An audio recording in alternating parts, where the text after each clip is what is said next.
दादा मागणी केली जाते आज ज्या स्पर्धेला ज्या पद्धतीने जे रोड होते तेच रोड जे आहेत ते नागरिकांना मिळत असं पुणेकरांनी आवाहन केलं. बरोबर आहे. ते पुणेकरांच्या आव्हानाला आम्ही जरूर प्रतिसाद देऊ. थोडा पुणेकरांनी परवा मला कमी प्रतिसाद दिला. चौथा दिवस होता, त्या शेवट होणार आहे. उद्या बालगंधर्वला आपण डिस्ट्रीब्युशन करणार आहे. ज्यावेळेस आम्ही सगळ्यांनी ठरवलं, राज्य सरकारने, केंद्राच्या स्पोर्ट्स डिपार्टमेंट, आमचं स्पोर्ट्स डिपार्टमेंट, मुख्यमंत्री, दोन्ही उपमुख्यमंत्री, सध्या तर स्पोर्ट्स खातं माझ्याकडे आहे, असं सगळ्यांनी ठरवल्यानंतर आमच्या अधिकाऱ्यांनी, टीमनी पण चांगलं ह्याच्यामध्ये काम आत्तापर्यंत केलेलं आहे.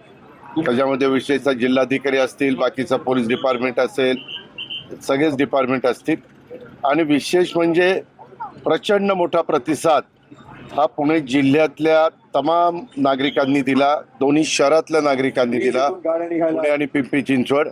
आणि त्याच्यामुळं आम्ही ज्यावेळेस अशा मोठे इव्हेंट करण्याचा प्रयत्न करत असतो त्यावेळेस त्याच्यातून एक तर नवीन मुलांच्यात, आता आज मला 5-6 मुलं भेटली, त्याच्यातली काही इथं अजून पण आहेत, आणि ते म्हणले की दरवर्षी अशा प्रकारच्या स्पर्धा करा.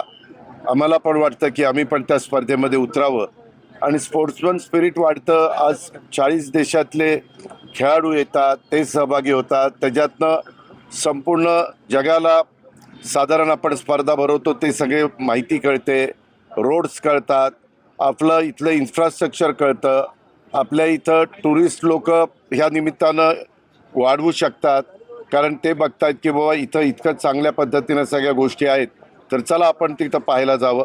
अशा अनेक उद्देशांनी आम्ही हे सगळं करायचं ठरवलेलं होतं. आणि उद्या आता त्याचा शेवट होतो. थोडीशी एक गडबड झाली की नेमकं हे सगळं चालू असताना लोकल बॉडीच्या इलेक्शन्स ह्या होत्या आणि त्याच्यातनं बरेच जण तिकडंही अडकून पडले आणि राज्याच्या मुख्यमंत्र्यांना डावसला जावं लागलं, तरी त्यांनी एक दिवस सुरुवातीला दिला आणि उद्घाटन ह्याचं पुण्यामध्ये येऊन त्यांनी केलं. आता उद्या सगळे मिळून त्याचा समारोप करू. पण जिथं जिथं आज सासवडला सुरुवात झाली तिथं प्रचंड नागरिकांनी प्रतिसाद दिला. आजचा शेवट बारामतीमध्ये झाला, तिथंही अतिशय चांगल्या प्रकारे नागरिकांनी प्रतिसाद दिला. व्यवस्था उत्तम झाली. मी काही खेळाडूंशी बोललो, खेळाडू देखील म्हणाले की अशा पद्धतीनं रोड्स आणि इन्फ्रास्ट्रक्चर हे आम्हाला फार क्वचितच बघायला मिळालं. आणि विशेषतः लोकांचा प्रतिसाद. मी येताना आपल्या सासवडवरून निघालो त्यावेळेस मी बाय रोड येत होतो कारनी, त्यावेळेस मला गावोगावी लोक सगळे त्यांची वाट बघत थांबलेले होते. आणि तुम्हाला एक मला सगळ्यांना सांगायचं आहे की ज्यांची आर्थिक परिस्थिती असते ते जाऊन अशा प्रकारच्या स्पर्धा कुठं ना कुठं जाऊन बघू शकतात. आज आमच्या ग्रामीण भागातल्या महिला, आज आमच्या ग्रामीण भागातली मुलं मुली, किंवा आमचा शेतकरी, किंवा आमचा सर्वसामान्य नागरिक ज्याची ऐपत नाही अशा ठिकाणी जाऊन तिकीट काढून बघायची, त्यांनाही कळालं किंवा कशी स्पर्धा असते, कशा सायकली चालवतात, काय त्याच्यामध्ये असतं, त्यांनाही ह्याच्याबद्दलचं कुतूहल असतं. इतके दिवस त्यांनी कुठंतरी टी व्हीला बघितलेलं असतं किंवा आणखीन कुठं बघण्याचा प्रयत्न ते करतात.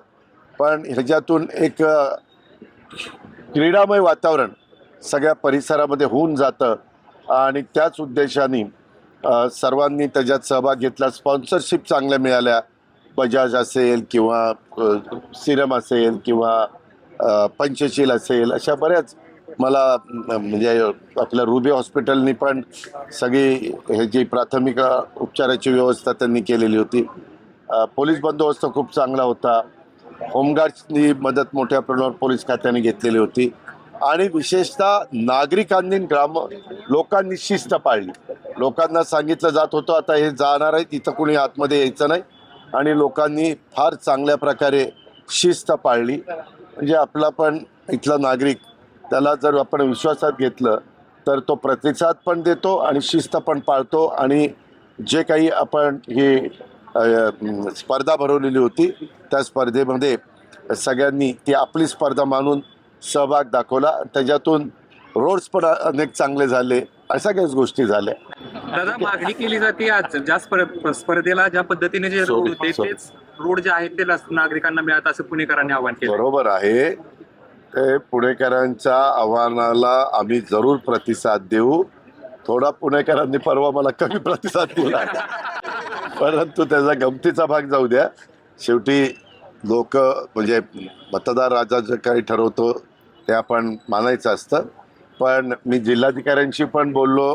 मी आता मुख्य कार्यकारी अधिकारी, आमचे chief engineer PWD, SC PWD, त्यांची सगळी टीम, त्यांनाही सांगणार आहे की कामं करा, परंतु ह्या दर्जाची करा, जेणेकरून आता तुम्हाला पटणार नाही पत्रकार मित्रांनो, जो रूट होता त्या रूटवरचे रस्ते झाल्यानंतर ट्रॅफिकची समस्या पण कमी झालेली आहे. म्हणजे जे अडखळत वाहनं जायची ते फटकन वाहनं जातात, त्याच्यावर ट्रॅफिक आता बऱ्यापैकी त्या रूटचं सुरळीत व्हायला मदत झाली. आपल्याला सगळ्यांना, आम्हाला जास्त करून आणखीन काम करावं लागणार आहे, आम्ही जरूर करू. दादा, आरक्षणाची सोडत झाली महानगरपालिकेच्या, तसं साधारण नाही, मी शिवसेने नाही बघितलं काय आक्षेप घेतलाय त्या संदर्भात कुणी, शिवसेनेने उभाटा गटानं. कारण आरक्षण वेगळं पडलं, आरक्षण वेगळं अरे पडलं. आरक्षण चुकीच्या पद्धतीने केला असा आरोप केला जातो. मला नाही वाटत. मी जो प्रशासनात 35 वर्ष काम करतो, वास्तविक हे अतिशय पारदर्शकपणे करण्याचा प्रयत्न केला जातो. काय कुणाचा इंटरेस्ट आहे चुकीचं करण्याचा? आरक्षणामध्ये वेगवेगळ्या घटकाला तिथं प्रतिनिधित्व मिळालं पाहिजे, म्हणूनही आपण आरक्षण टाकलंय. शेवटी सगळ्या समाजांना वाटलं पाहिजे की आम्हाला पण तिथं संधी मिळती, आणि हेच शिवशाहू फुले आंबेडकरांची विचारधारा आहे. आणि तेच डॉक्टर बाबासाहेब आंबेडकरांच्या संविधानाचा आदर करून आपण त्याला रिस्पेक्ट देत असतो आणि पुढे जात असतो. मला वाटत नाही, परंतु काही पुरावे असतील तर त्यांनी दाखवावे. संबंधित यंत्रणा त्याच्याबद्दलची माहिती घेतील आणि आपल्याकडं पूर्णपणे पारदर्शकता दाखवण्याचा प्रयत्न केला. आता दोन्ही राष्ट्रवादी एकत्र निवडणूक लढताय, कशा पद्धतीने पुढचं आहे असं? बघू, आता सांगतो.